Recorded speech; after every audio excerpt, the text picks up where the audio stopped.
Hi friends, welcome to 5 Minutes Tech YouTube channel. Here is iQOO Z9s 5G smartphone. In this video, you will learn how to enable long press for symbol in your phone iQOO Z9s 5G. While you type on your keyboard, if you long press on a particular letter or number, it will sometimes give you symbol suggestion, okay, but here it's not like that, okay.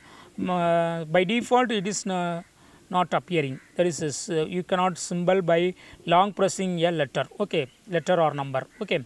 So if you like to get this feature, yes, you can do it. What to do, just go to the settings of your phone here, then go to system management, and go to system languages and input, and here select on screen keyboard, go to manage on screen keyboards and select Gboard, and go to preferences and scroll down. You will find long press for symbols. Just turn on this button so that hereafter you will get a symbol while you long press on each press.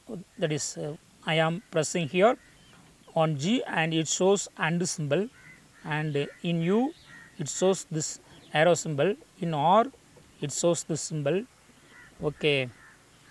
So for each letter press or each number press, there will be suggestion for symbol, okay. So it will be easy for you to get a relevant symbol while you type. So keep this feature is turned on. In this way, you can easily bring symbol for long pressing letters or numbers in your phone. That is in your keyboard of your phone iQOO Z9s 5G. That's all, friends. Thanks for watching. Bye.